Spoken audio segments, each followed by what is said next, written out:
Hello, everyone. Happy Thursday. We're here with another episode of Guided by Spirit. I am your host, Richard LaRocco, and my amazing co-host, Miss Pauline Raffaella. How you doing, Pauline?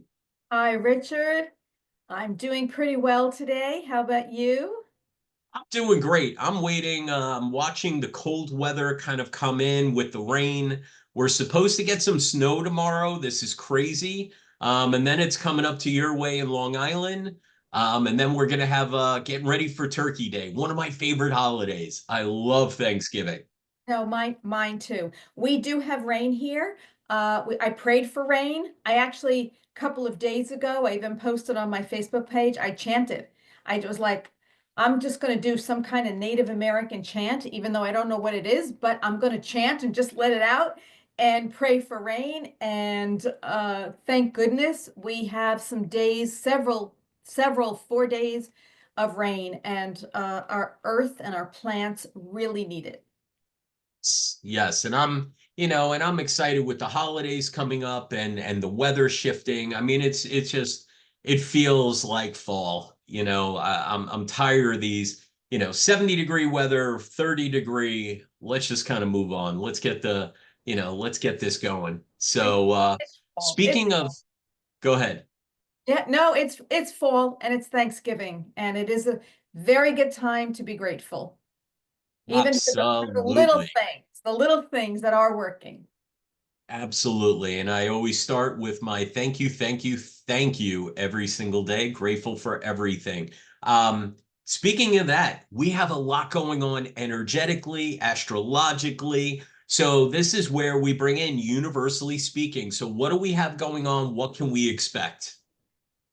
So, my goodness, there's so much happening. A week ago, we had the 11/11 portal, which was huge. It was a huge opening. People felt it. People have been feeling uplifted already, and despite what's going on in the world, there are higher frequencies coming in that we can tap into. And I know that that may be challenging for some people, but there are higher frequencies of abundance coming in, all right? And the 11/11 porthole had opened up on 11/11, and we felt it.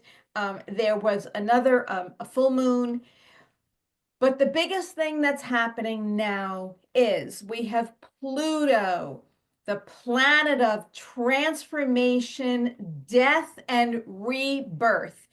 This little planet is so intense. It is it's hard. If I'm not mistaken, Scorpio is ruled by Pluto, okay? That's you.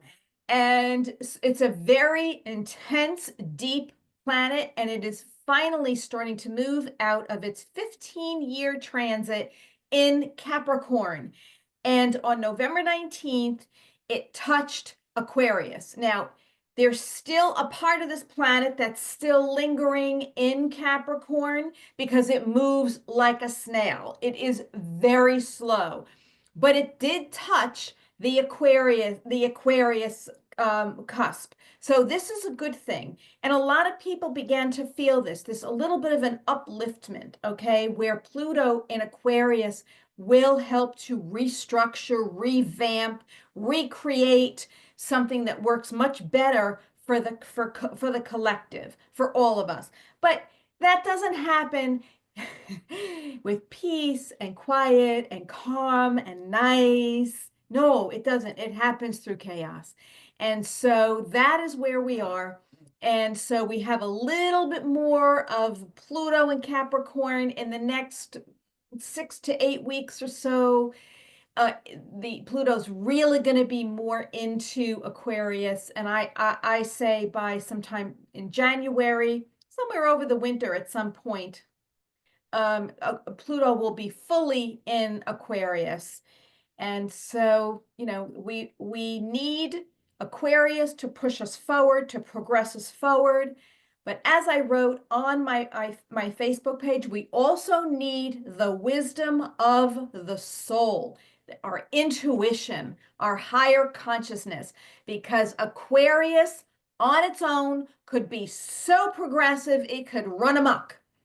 Okay, because it's so progressive, it could just run forward with intellect, and we can't do that. We need the balance of the emotions, we need the balance of the intuition. And so for everyone, this is again, your work continues, your inner work continues, your healing of yourself continues, it doesn't stop, and we will find great balance as the soul and the deep healing continues. I realize that's a mouthful, but that's Oh, it. and it's fascinating. So, okay, so for me, I don't follow this other than for what you tell me, and I've started because of what you tell me, right? So, for me, with the 15 years Pluto coming out of Scorpio, what is that? What could people or Capricorn? So, what am I looking for? Like, what's to come moving forward? Like, what has held me back and what's moving forward so people have that understanding? So the last 15 years, look, everybody in the general astrology, everybody has Capricorn in their chart somewhere, okay, in some house, all right? And so actually for you, it's one Capricorn is in your second house. So so the four signs that have been very affected by this 15-year transit are Capricorn and its opposite sign, Cancer, and then Aries and Libra. And that has a lot to do with the eclipses that happened.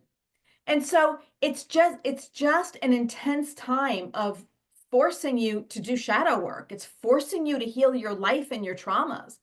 All right. It's forcing you. And some people have done a little bit, some people have done a lot. I've done a tremendous amount because I'm a Capricorn and it all started for me years ago. But now, as it moves into Aquarius, we're going to see Aquarians, Leos, Taurus, and Scorpio hit a little harder, like a little deeper transformation. And this is all about the awakening of the soul. It's the awakening of the higher self. Now, for somebody like you, Richard, who's done a lot of trauma work, this should not be so difficult. This should be, every now and then you might get like a slap on the head and you're like, why am I thinking that's coming back to me? Why am I thinking of this? It's just going to be a revisit. Okay. But you know how to handle it, right? And you know how to work through it. So it's going to be like that for you. For people who haven't done a lot of work and who are ready, well, it's going to be intense. I suggest getting a healer by your side or someone, a coach, someone who understands and can help you navigate through it because it can get very, very intense. It's interesting. Thank you for that. So, I mean, so we have an understanding that it's very imperative to start your healing journey. And what better time coming around the first of the year, start taking these steps. It's not hard. And what I find is most people, they think that I don't know where to start. I don't know what's going on. Well, very simple. One of the tips I always suggest is just be honest with yourself. Start there. Start there. You went through something. Let's figure it out. It's not hard. We make it hard sometimes, Yeah. We make it very difficult. And I find, Pauline, and try, let me know is I find the number one traumatic experience or trauma we carry with us is narcissism. So, You yes, like that segue? I love that segue. Yes, it is the relationships with the people that we have that are narcissistic or have some narcissistic traits. And it is said, that actually every one of us has a little bit of an internal narcissist, right? Because if you really hear all the traits of a narcissist, there isn't one person, even somebody like you and me, who could, you could consider us, a little bit evolved. Yeah, there isn't one trait of a narcissist that you can say, "Oh no, I have absolutely none of that." Yes, everybody can be a little self-centered at times. Everybody could be a little egotistical at times, right? But it doesn't have the same harmful impact as a true narcissist. So, so yes, it is very imperative that with the progression of Aquarius, Pluto in Aquarius, that if you have not started your internal work, or if you have, know that there's more. And the peeling back of the layers, start with what's bothering you right now. You don't have to go deep and dark right now. Start with what's bothering you right now, okay? Your in-laws, all right? Your spouse, a brother, a friend. Start with what's on the surface and start to get used to healing with some of the smaller issues, okay? And that will naturally open up the layers to go deeper. It's interesting you say that because a lot of people start with the smaller things and they think the very first thing is to create distance, boundaries, right? But to get away, right? So that's not always possible. Mhm. We have family members that we still have to, especially with the holidays coming, go to their house, engage with them, kind of be manipulated and deal with the drama that they always bring or the rage, because narcissism on some level, they always rage on so, and it's not like screaming, throwing things, but they cause chaos, whether it's with you, your siblings, whatever it may be. So we're going to kind of dive in and we're going to tackle about 3 different types of narcissists. We're going Yeah. to go through some of these things because we do have a comment from Rosemary. Hello, Richard. Hey, Rosemary, all the way in Hershey, Pennsylvania. Hi, Can we Rosemary. discuss covert narcissists? They lie by omission, very hurtful to the empath. Well, I'm going to tell you, if you're an empath, you are the #1 food on a narcissistic diet. Yep. Okay. You're the They perfect will target. always target you. They will try to hurt you, tear you apart, and they literally will do this your whole life or interaction or relationship. Yes. Yeah. So we could start with covert. We have 3 different types that we're going to just share about, and we can start with covert for Rosemary. Absolutely. And there's one Let's do thing. it. And I go ahead. No, go ahead.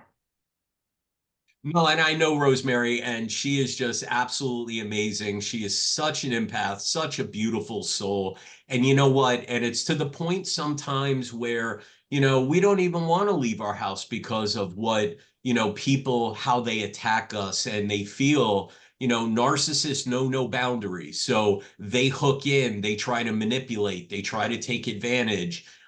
They lie, like, she was mentioning, but she is just so amazing. And this is going to empower not just her, but so many other people. Yes. So let's kind of dive into the covert. So let's dive into the covert. One of the things that I will say, we're going to talk about covert narcissists, overt narcissists, and grandiose narcissists.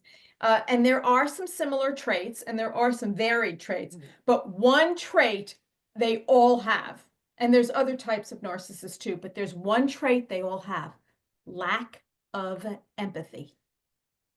That is one trait that every narcissist has: lack of empathy. Lack of empathy, the compassion, they choose not to have it.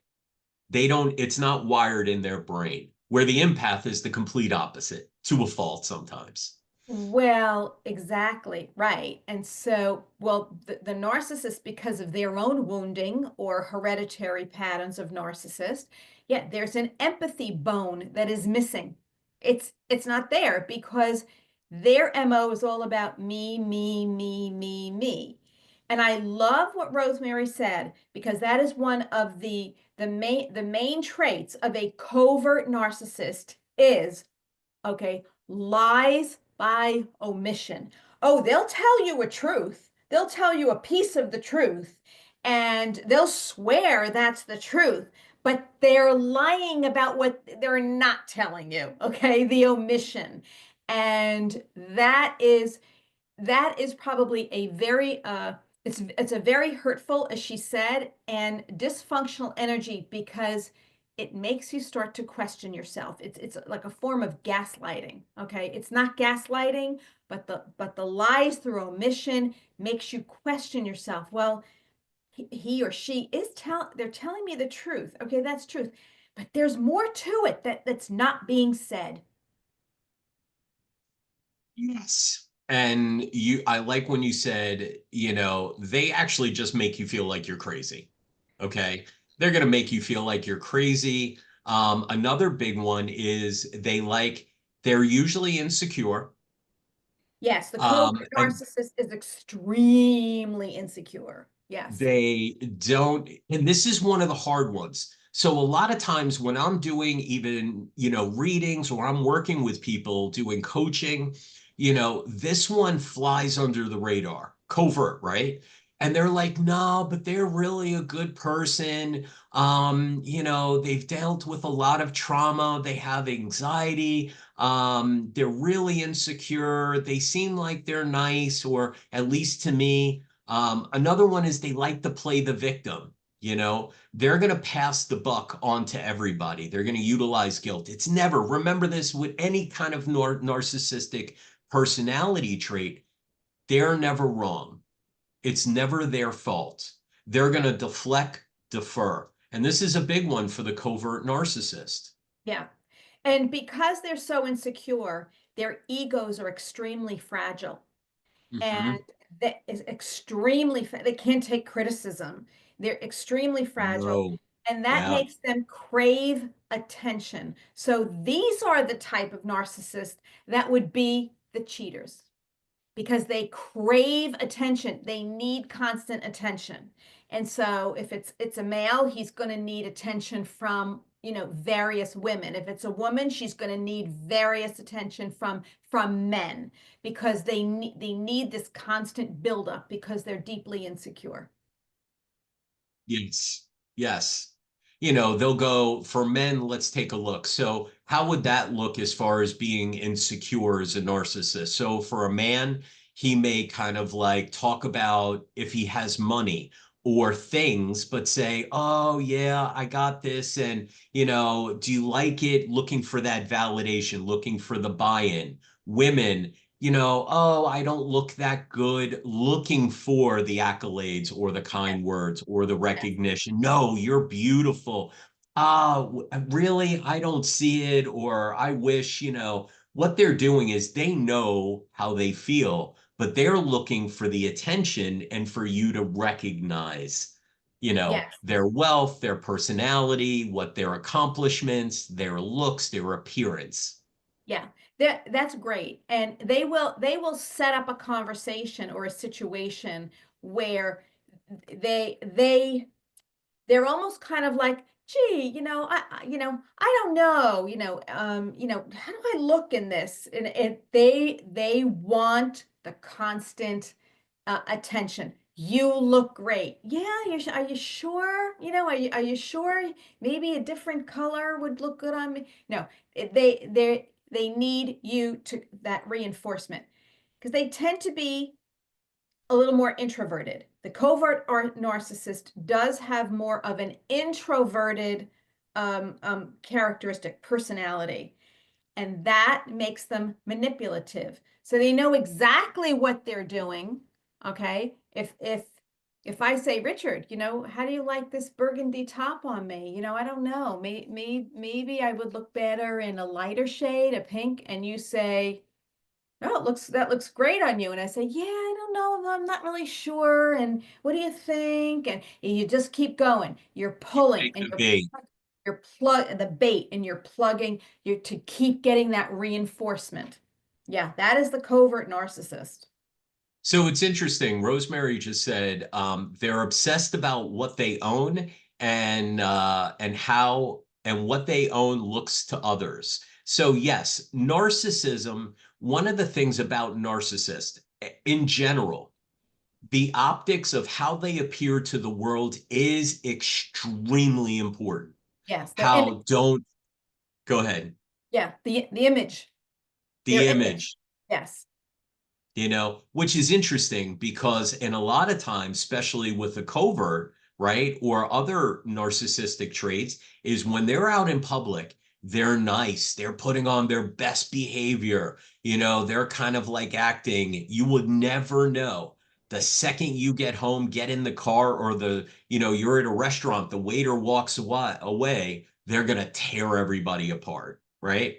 So again, the optics of how things appear are very important Yes, to the narcissist, yes. including the covert. And this is interesting. So, what is one thing for a covert narcissist, if you're the empath, that you can do to kind of like start to imply boundaries, or start to distance yourself from the covert narcissist? Well, the first thing, as if you're an empath, you have extremely good intuition and feelings, and you have to trust those feelings. And so you've got to start to create distance because this is a very manipulative personality, and it's a very secretive personality. And so if you're talking to this person, so you've got it, little by little, talk less and less and less. And you don't feed their self-image because that's what they want. They're looking for the self-image, the boost their self-image. So if you stop feeding their self-image, they've got to find somebody else who can feed it. Absolutely. So, like Pauline said, they're looking for the accolades, they're fishing for the praise or the validation. Don't take the bait. Don't engage. If they say, "Oh, what color? Does this color look good?" Sure, no problem. Yes. And leave it at that. Yeah. Or, "Oh my gosh, did you see what I did?" No, I didn't see. Well, let me tell you about it. You know what? And maybe another time I have to go. Yeah. Yes. You got to start to yeah, just reduce the the um the accolades. You've got to reduce building up their self-image because that's what they want you for. They want you to help them build up their self-image. And if you can't do it, they're going to get bored with you. And that's the best way. Get a narcissist bored with you because you're not feeding into anything they need. They'll just find other people. Or what we're going to get to is some flying monkeys. And we're going to Yeah. start talking about these terms. There's so many terms that we're going to talk about. And Rosemary also comments, gray rock works. Block them and go no contact on every level. They become angry as they have lost control. Yes. So they get angry because they've lost control. One thing people need to be very aware of is narcissistic rage, okay? Anger. They're going to throw temper tantrums. They're not going to like destroy things. Maybe they will. But they're going to try to badmouth you in front of people. They're going to talk down even to your family. Do you believe what they're doing to me? Or however that works, you have to understand they're putting up a last ditch effort to hook you in, right? And engage with you. They want to take you down. Narcissism is very serious when it comes to trauma. So we kind of have to treat it as such, you Right. know? Right. And with what my experience too with the covert narcissist is, like I said, because they are so invested in you building up their self-image, uh, they oftentimes won't make a jerk out of themselves in public because their self-image is very important. And that's why we call them covert, because they're very secretly narcissistic, okay? Not outwardly like the overt or the grandiose. Yeah. I love it. And again, we're going to get into how to separate yourself, how to recognize the damage that a narcissist has done, how to leave narcissistic relationships. We're going to start talking about all of this because Yeah. I feel like on every, on every person out there, you either live, your family with, or you work with, or you encounter on a daily basis a narcissist. Yes. And at some level, they affect you, whether you identify it, whether you want to realize it, they're affecting you. So we're going to talk about this, how to deal with it, and how to heal from it and move on and start living your best life for Yeah. 2025. So let's So, go to which one you want to tackle next. so Grandiose? let's do the overt because the grandiose is the big finale. So, so let's do the overt narcissist. And this is really the classic narcissist, right? This is the classic. The covert is very secretive. It's not the classic, but the classic, typical self-absorbed, take advantage, dominate conversations is the overt narcissist. Look at what I know. Look at what I can do. Look at what I did. Let me tell you about it. You know, it's that it's overt, it's dominant, and it's self-absorbed. So those are just some of the classic overt overtaste. And these are definitely more extroverted people. Uh, again, they lack empathy. You know, they kind of boast a little bit. The overt and the grandiose they can go like a little hand in hand, but the grandiose is like so over the top. You can't take them seriously because you're saying, okay, so this person built, you know, this person built 10 buildings in 2 days. Okay, so that's a little over the top, but that's the grandiose. But back to the overt, yeah. Self-absorbed, dominant in conversations. Those are my, Caring, yeah. competitive, Ooh, competitive, you you go. know, needing to be praised and admired every moment of every day. Yes. Um, they have an exaggerated self-image. A lot of Yes. times they think they're hot stuff, man, and they're not afraid to tell you. They're not afraid to show it. And they actually look down at you if you don't kind of like fit what they perceive Yeah. as pleasing.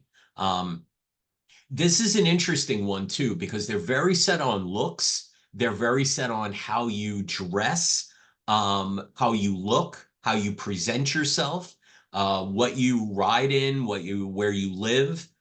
Image is the utmost important. A lot of times, overt narcissists won't date people less attractive than them. Yes. Okay. Because it's got to be an image. When we walk into a restaurant, I want everybody to look at you and say, oh, they must be with him or vice versa. They're a good looking couple. I can Mhm. see, oh my gosh, they're a beautiful. Look at them. I can't tell who's better looking. You know, they're looking for that. Yes. And it's very destructive. It's superficial at the utmost, very surface, very surface. It is. They can also be a little complimentary to you, but you have to understand where that's coming from. All right. That's their hooking, okay, to get you hooked in to them. All right. And there's a motive behind. They might say to you, wow, you know, you look great, but that's because they need you to tell them 4 times that they look great. So they can be complimentary, but it would be superficial and it feeds into Richard what you just said, the image of the couple. Yeah. Yeah. So we have some comments coming in. Yeah. Let's say Rosemary said totally agree. Then we have our friend Charlie all the way in Mount Sinai, Long Island. Hi, Charlie. Um, and he said, I told someone that was attacking me that I was told that he was going to come back as Bubba in the next life. Not sure who Bubba is, but that's okay. And he told me to shut up. Yeah, it's they will attack you verbally, mentally, emotionally. They will also make you look very stupid. They will try to embarrass you whenever they can. It's quite interesting how they do this. And then Rosemary wrote, "Overt needs to win."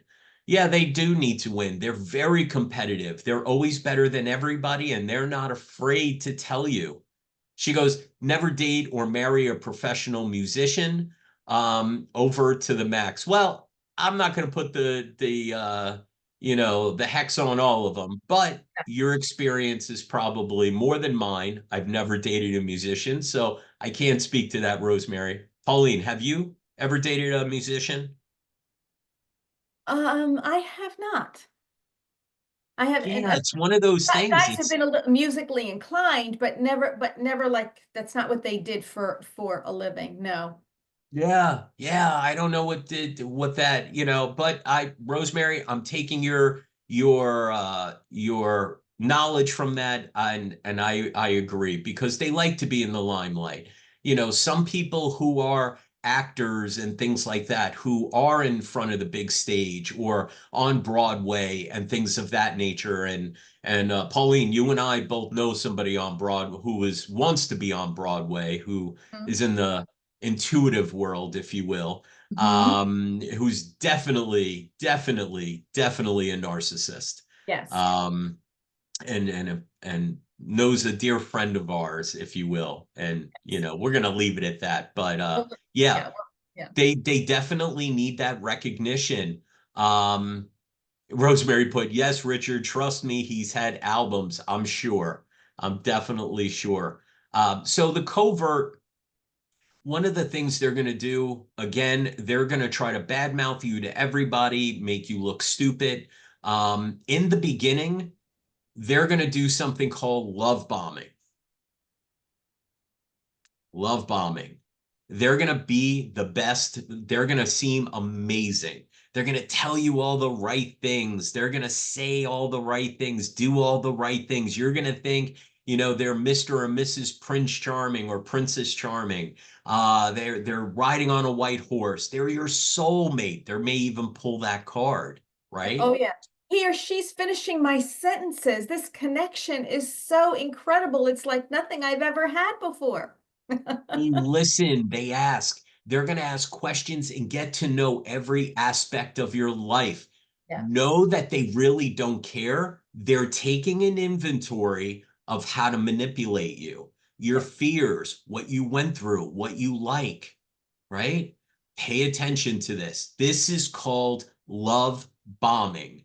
Yes. So if you start dating somebody and they're too good to be true and you have rose-colored glasses, guess what? It is. It is too good to be true because they're the wolf in sheep's clothing. Yes. And that is, I love that because that is so true. Okay. The love bombing, this is just so incredible. It's like nothing I've ever experienced before. And we have such an intense connection. And well, it's all being intentionally orchestrated for the purpose, survival, attention image of the narcissist. People say, well, why would they do all this? Why would they invest that much time, energy, and everything? Well, the love bombing phase usually lasts about 6 months to a year. Okay. It takes you, what they're doing is slowly taking your defenses down. By that time, you've usually moved in with them, you're in a serious relationship with them. Who knows? You maybe even eloped because they're so good. I'm not letting them get away. I need this person in my life because, oh my gosh, they're everything I've always wanted, right? They're very chameleon like. They will conform to whatever it is that you need so that they can manipulate you. They're masters at it. Masters at manipulation. Okay. Understand this. So, what they're doing is it's called an investment. They're investing in learning about you so that they can take advantage of you and then Mhm. eventually destroy you Right. so that you're helpless. They can control you. And then when they're done, they're going to be either done or when you're no good to them anymore. Right. And if you Rosemary says you're a conquest. you're a conquest. And if you stay, then they've won because they just continue to conquer and use you as supply. And the more damage that the narcissist can do, the more codependent and damaged you become. And we have Hannah. Hannah commented, love bombing and a broken heart. That is correct. They really don't care. They don't care, Hannah. They never did care, unfortunately. They're not capable of caring in that capacity. Like Pauline said, they don't have that empathetic component Right. in their mind to care. What they're doing is that they're breaking you down so that they can take advantage of you on every level or use you for whatever they need, right? And And she by says, I the will way, not be falling for that again. Don't. yes. Good girl. Good. Don't fall for it because they love the love bombing stage. They love the conquest. That is so exciting to them. And then once they've conquered and now they know they have you in their grip, they can become bored. Then the discard and the putting you down and all of that starts to get stronger. But they love that phase, the love bombing phase, and getting all the attention, and they're the big person that you're looking at is fantastic. They love it. Once it conquers, they win. On. Yeah. You know why they love it so much and why they love the competition or the conquering? It's a dopamine rush. What people don't realize or what they don't talk about, narcissists are like, they need the dopamine rush. They need that adrenaline. Why do people gamble? It's not the winning. It's the oh my God, I lost. Now I have to kind of get back. It's that rush. Same thing with drug addicts. They need that dopamine rush. So what they're going to do is you're a challenge. Okay. And once they conquer you, you're no longer a challenge. Now, what people don't talk about is even if they stay with you, okay, because you're giving them what they need, you're giving them the praise. Now they have you broken or trained, kind of like a dog. Okay. And I use that in the sense because that's kind of how they view it. Sit, stay, give me your Yes. paw, high They have five, roll over, right? Mm-hmm. And one of the things that they'll do is now don't fool yourself. They need that constant dopamine rush. So they're going to talk to other people. They're going to have a work wife. They're going to start looking for that outside attention. They're going to start maybe sexting with somebody. They're going to start a relationship or cheat on you on the side. Why? Because they don't want to be found out because it's another dopamine rush. Yes. Yes. And the way that I understand that is you're absolutely right. It's so fascinating. It's like the forbidden. And they love the dopamine rush of the forbidden. Okay. So Yeah. these are obviously not stable people. Some of them even have double lives. No, I've heard that. I've heard people say literally, I had no idea this was going on. And imagine this, they're living a double life to some extent, okay? To some extent. And I don't mean having a different residence, maybe the case, having a Mhm. different spouse, maybe, or partner, kids, family. That happens. But the double life can be, they were into something that I had no idea. They were talking to all these people. They were literally involved in a totally different thing, you Yes. know, and it becomes very traumatic. It Yes. is almost like, you get blindsided and you're just like, I don't even know what's real. Everything is a lie. Yes. Yes. That is exactly right. Everything is a lie. They can be silently alcoholics and you don't even realize it. All right. If you're married to one, you would know. But if you're dating one and you go out and you have dinner and a drink or two, you might not think anything. You don't know that they're going home every night and having drinks. They can also be addicted to porn.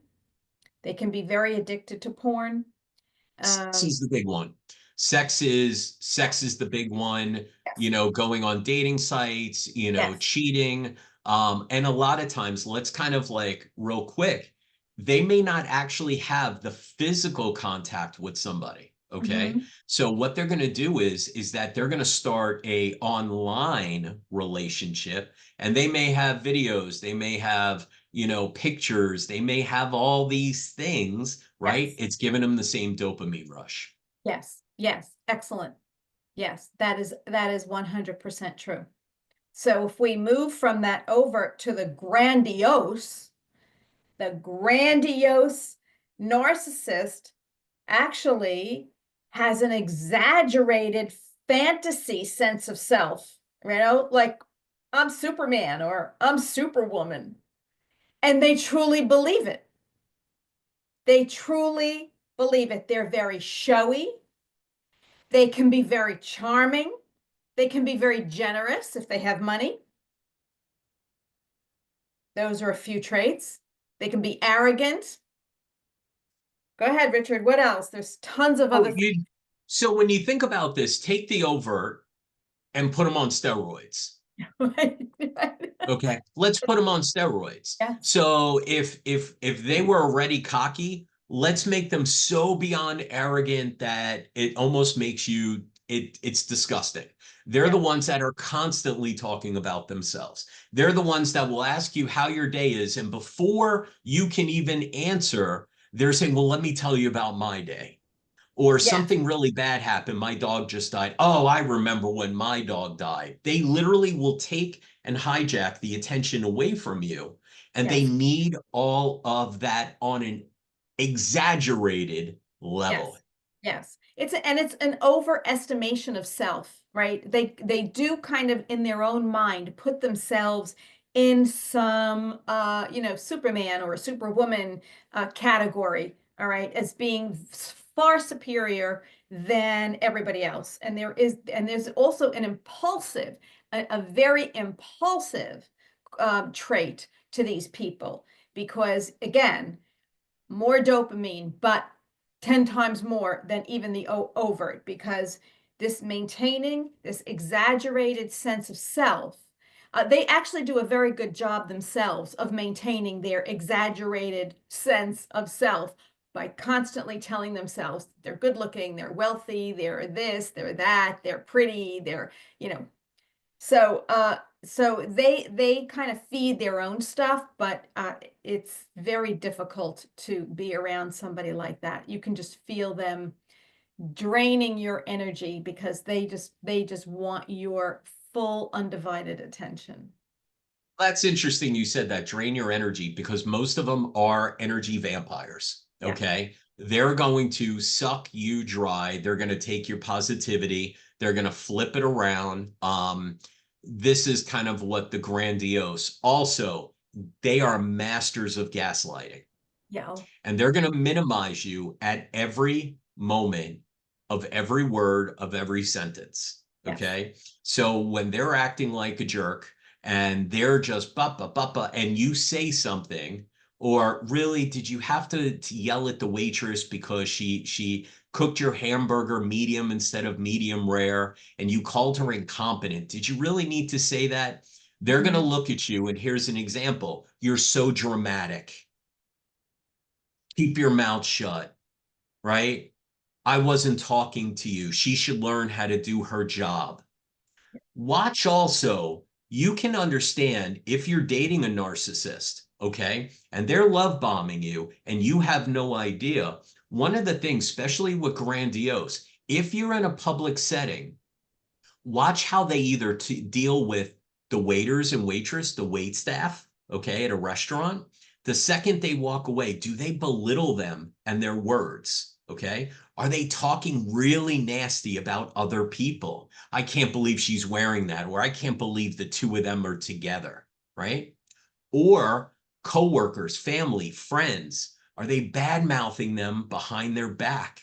These are signs that you need to run and get the hell out of there, because guess what? At some point, the arrows are coming your way. Yeah. Well, I tend to think that there's a lot of celebrity types who are grandiose narcissists because the attention is all on them and they're better than everybody else. And it really is a me with a big self-inflated ego. Yes. And Rosemary put, grandiose have anger issues. Yes, they're usually very short tempered. They don't like to be challenged, second guessed. If they exaggerate and they're called out, first thing they may say to you is, "You think I'm lying? Right. Prove Or me what do wrong." you, or what do you know? You Or don't what know do that. you know? What do you know? Oh yeah. Yes. Yes. I worked when I was in the optical business, I worked with a doctor who was this exactly. Okay. He bragged about his kids going to Ivy League school. He bragged about, how much he made at every point. He bragged about all the doctors and everything he had with his big old Breitling, $15,000 watch sitting here. He minimized everything and everybody. If you did something politically for him, because he had a lot of politicians, he had a big following, birds of a feather kind of flocked together. Hmm. He would say, "Oh, did you see who I gave an eye exam to? Oh, they were on the news and they did this or they were on." And I look at him, "Good, excellent. Well, doesn't that impress you?" Nope. Right. Good Yeah. for them. Or they have millions. They own X amount of businesses. Good. Well, they're very wealthy. Good for them. I'm not. There you go. And a lot of grandiose narcissists are wealthy. They are Yes. they are intelligent. You know, they have many of them have achieved a level of grandiose success.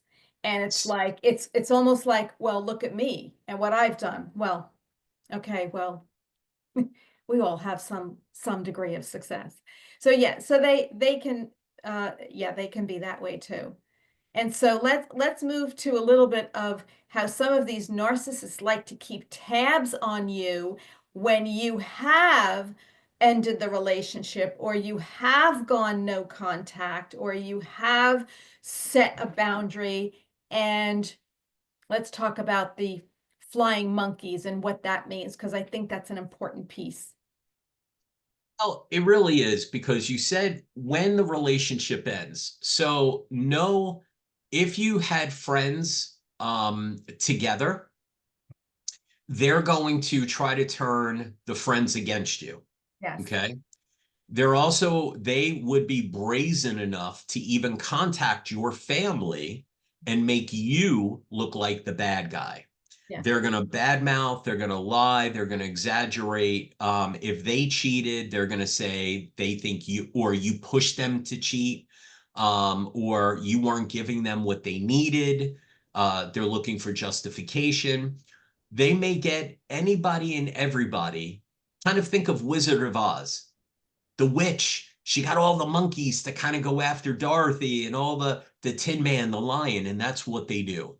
They get everybody around to make you look like the Yeah. bad person, the villain. Yeah. And they can try to destroy your reputation too in the process.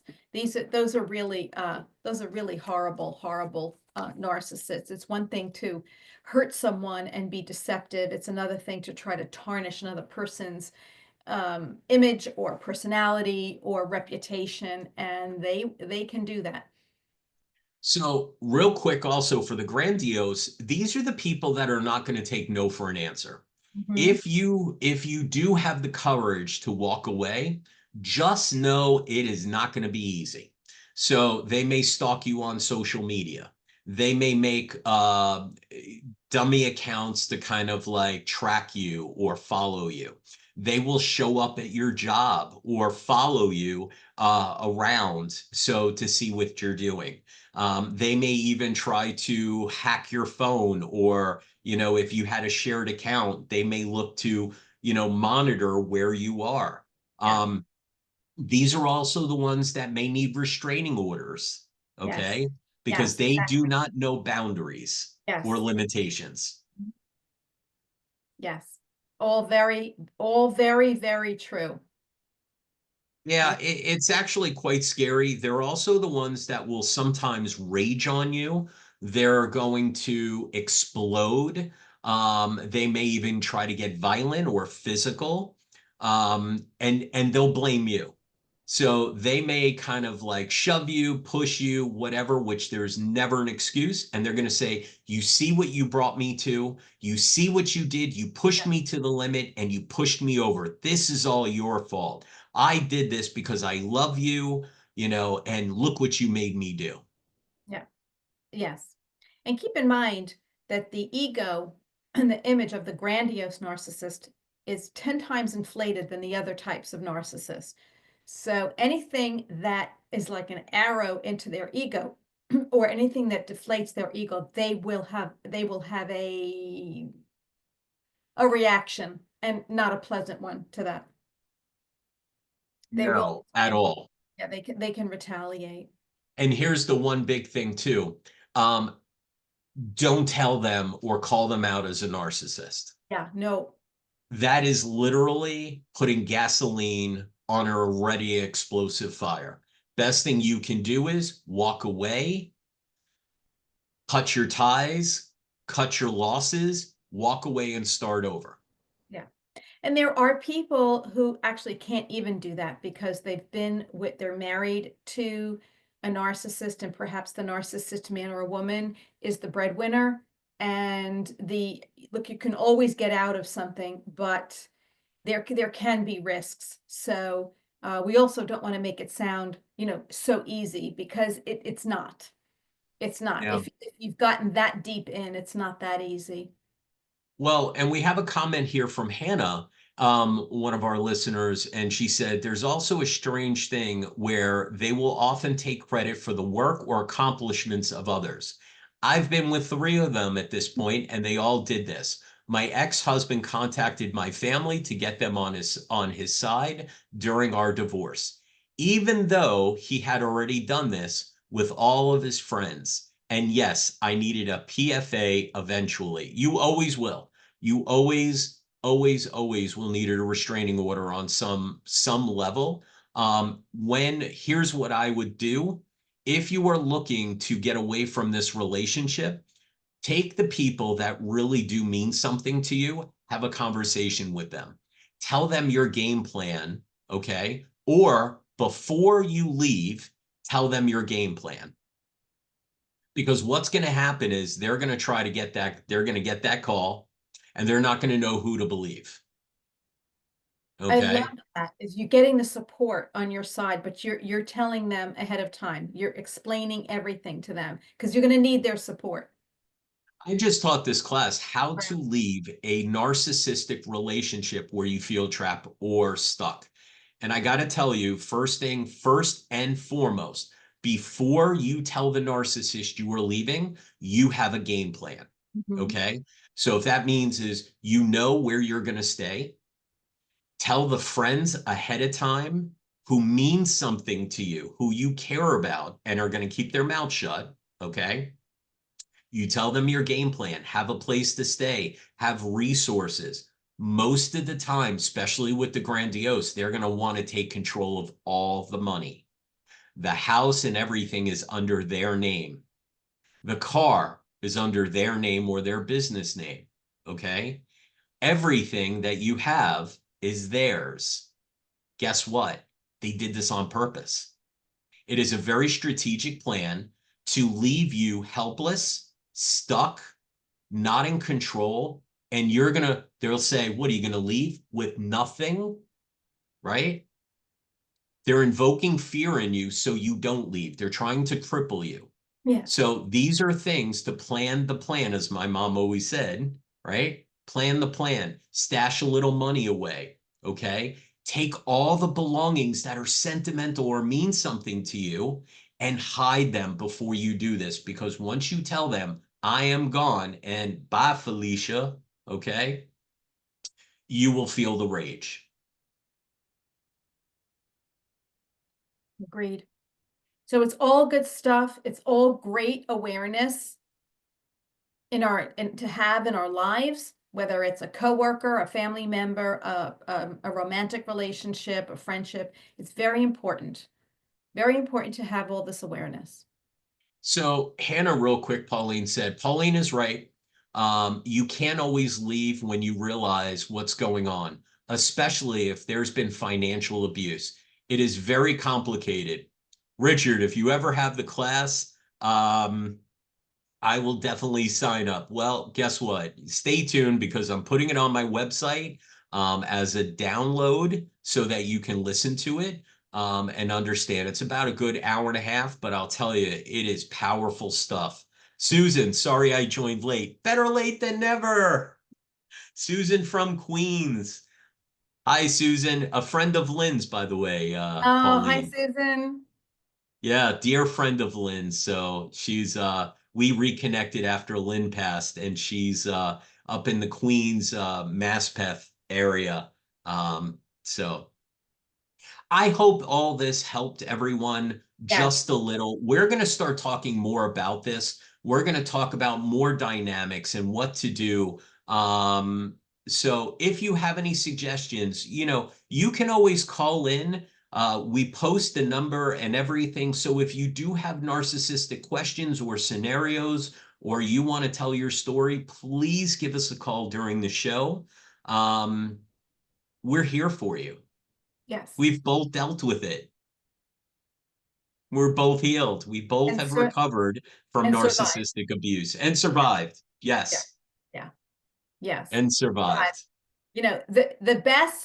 The best remedy, especially as an empath, is to become a super empath, and the narcissist will run so fast from you. And that is the best healing. You become the super empath, you become empowered, and the narcissist recognizes that they cannot control you, and they will just leave you alone. Yeah. And then, and the healing, it's never too late. And people think, it's too late. I've been married 20 years. I have 3 kids and all of this. And we're going to talk about also maybe narcissism and childhood and kids that start to show narcissistic tendencies, Mm. right? Well, they We're going to learn it. talk about we're Yeah. going to talk about all this. So if you have a story, it's never too late to start. Give us a call. Now, next week being Thanksgiving, we're not going to be here. Yeah. Um, Oh, Charlie, thank you. He says, thanks. Have a beautiful, great rest of your day. Thank you, Charlie. And Thank if you, anybody knows Charlie. Charlie, he always Big, says that. So yes, thank thank you, you. Charlie. Big hugs to you. I saw you not too long ago at Paul Saladino's fundraiser, and you gave me a lovely little book of affirmations. So thank you, and big hugs to you.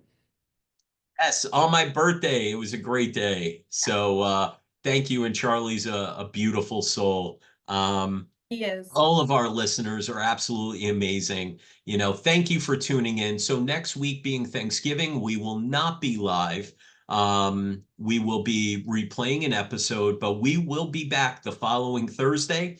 And for December, we have an amazing guest coming on. A return, Um, a return a guest who we return love, guest. love, love. Yes, and I'm just going to tell everybody to kind of stay tuned. What do you think? Yes, absolutely. Let's tell them. So we have Dr. Pina coming back from Long Island, who was on Dr. Oz, who was on, has written a book. She's been everywhere. Dr. Pina is amazing. She's our Uh, favorite naturopathic doctor. yes. So, and this is going to be great because we're going to have her in mid-December. To help us go through the holidays and navigate the holidays in a very healthy way, and also how to start the year 2025, the year of health, the year of like taking back our lives and moving forward, empowered and healthy, body, mind, and spirit. So again, I can't wait for Dr. Pina to be back. Looking forward to it. I want to thank Yes. everybody for tuning in. Thanks for listening. Thanks for showing up. Thanks for commenting. We do love you so much. And from my house to yours, wishing you the most blessed, happy Thanksgiving. Happy Thanksgiving to everybody. Sending you so much love. Thank you.